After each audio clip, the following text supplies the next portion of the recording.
तो क्या सही में अब दुनिया खत्म होने जा रही है या बात कुछ और है? तो अगर बात करें दुनिया के विनाश यानी प्रलय की, तो धर्म, ज्योतिष, माया सभ्यता या नास्ट्रेडमस की भविष्यवाणियों का हवाला देकर कुछ लोगों के द्वारा पिछले कई वर्षों से दुनिया के खत्म होने का दावा किया जाता रहा है, जिसकी वजह से कुछ लोग इस दावे के चलते दहशत में रहते हैं, तो कुछ लोग इसे अंधविश्वास मानते हैं और दुनिया के अंत के मंजर को लेकर हमारे धर्म ग्रंथों में प्रलय आने के बारे में या प्रलय की घटना के बारे में क्या बात कही गई है। तो इसको जानने के लिए आपको इस वीडियो को पूरा अंत तक देखना होगा। तो चलिए फिर शुरू करते हैं।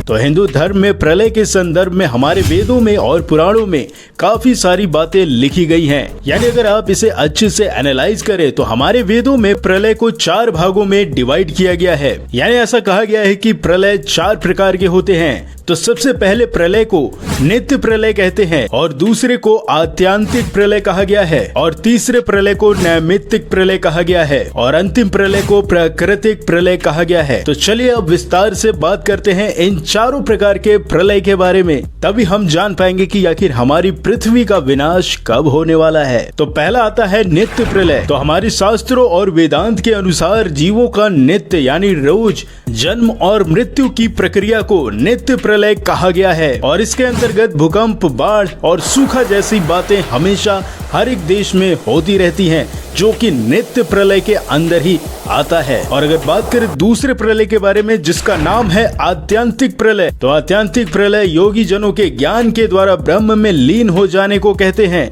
यानी सिंपल भाषा में बात करें तो जो व्यक्ति योग साधना से जन्म और मृत्यु के चक्र को पार कर लेता है, यानी मोक्ष को प्राप्त कर लेता है, ऐसे सिचुएशन को आत्यांतिक प्रलय का नाम दिया गया है। और अब बात करते हैं तीसरे प्रलय के बारे में, जिसे नैमित्तिक प्रलय कहा गया है। यानी वेदांत के अनुसार प्रत्येक कल्प के अंत में होने वाला 3 लोकों का पूरी तरीके से विनाश हो जाना ही नैमित्तिक प्रलय कहलाता है। और पुराणों के अनुसार जब ब्रह्मा का एक दिन समाप्त होता है तब विश्व का नाश हो जाता है, और एक कल्प को ब्रह्मा जी का एक दिन के बराबर माना गया है। और जब ब्रह्मा जी का एक दिन गुजरता है तो कहा जाता है कि इसी क्षण प्रलय में धरती या अन्य ग्रहों से जीवन नष्ट होने लगता है। और नैमित्तिक प्रलय के दौरान कल्प के अंत में आकाश से सूर्य की आग बरसती है, और इसकी आग इतनी भयंकर होती है कि इसके तपन से पृथ्वी पर मौजूद संपूर्ण जलाशय समाप्त यानी सूख जाता है और पूरा संसार जलकर नष्ट हो जाता है। और इसके बाद ऐसा कहा गया है कि संवर्तक नाम का मेघ यानी बादल अन्य मेघों यानी बादलों के साथ करीबन 100 वर्षों तक बरसता रहता है, और वायु अत्यंत तेज गति से 100 वर्षों तक चलती रहती है। उसके बाद धीरे धीरे सब कुछ शांत होने लगता है और तब फिर से जीवन की शुरुआत होती है। लेकिन ध्यान देने वाली बात तो ये है कि इतना सब कुछ होने के बावजूद भी पृथ्वी का अंत नहीं होता है, यानी पृथ्वी का सर्वनाश नहीं होता है। बस समय चक्र चेंज हो जाता है और फिर से जीवन की नई शुरुआत हो जाती है। लेकिन जब आता है चौथा प्रलय, जिसका नाम दिया गया है प्राकृत प्रलय, तब ऐसा कहा जाता है कि ब्रह्मांड के सभी भूखंड और खुद ब्रह्मांड मिट जाता है और भस्म रूप में हो जाता है, और पृथ्वी जैसे अन्य ग्रह का भी नामो निशान नहीं रहता है। और इसी प्रलय को नाम दिया गया है प्राकृत प्रलय। यानी हमारे वेद और वेदांतों के अनुसार प्राकृतिक प्रलय का वो उग्र रूप है जिसमें तीनों लोक सहित संपूर्ण सृष्टि का विनाश हो जाता है और प्रकृति भी ब्रह्म में लीन हो जाती है।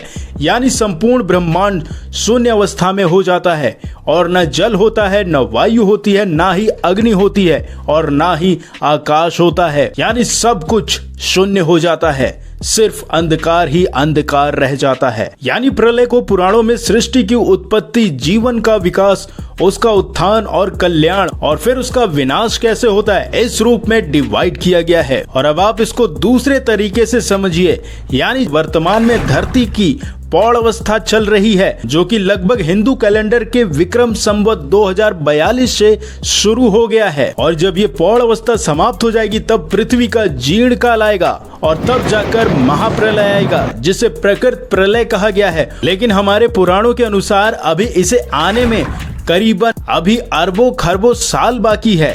तो अब इसको समझने के लिए हमें अपने ब्रह्मांड की आयु यानी ब्रह्मा जी की आयु को समझना पड़ेगा। और आपको ये जानकर आश्चर्य होगा कि हमारे पुराणों में ब्रह्मा जी की आयु ही ब्रह्मांड की आयु मानी गई है, जो कि करीबन 100 वर्ष की बताई गई है। तो चलिए अब आपको बताते हैं कि आखिर जब ब्रह्मा जी की 100 वर्ष की आयु होगी तो इस पृथ्वी की आयु कितनी होगी। तो जैसा कि आप सभी को ये पता ही है कि समय चक्र को 4 युगों में डिवाइड किया गया है, जिसमें पहला आता है सतयुग, जिसकी उम्र लगभग 17,28,000 वर्ष बताई गई है। उसके बाद आता है त्रेता युग, जिसकी उम्र लगभग 12,96,000 वर्ष बताई गई है।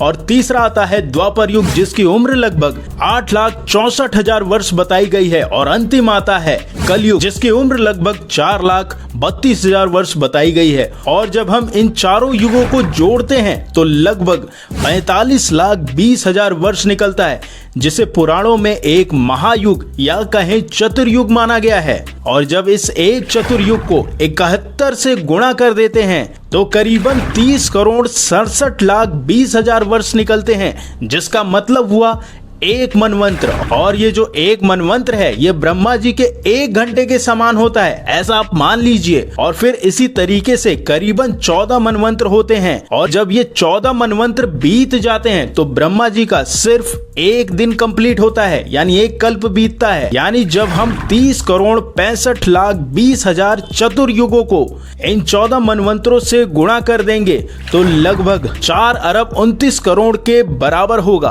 और आपको ये जानकर हैरानी होगी कि हमारी पृथ्वी पर करीबन 4 अरब बीत गए होंगे, लेकिन अभी ब्रह्मा जी का सिर्फ 1 दिन ही बीता है। तो आप ये सोचिए कि उनका 1 साल कितने अरबों खरबों के बराबर होगा।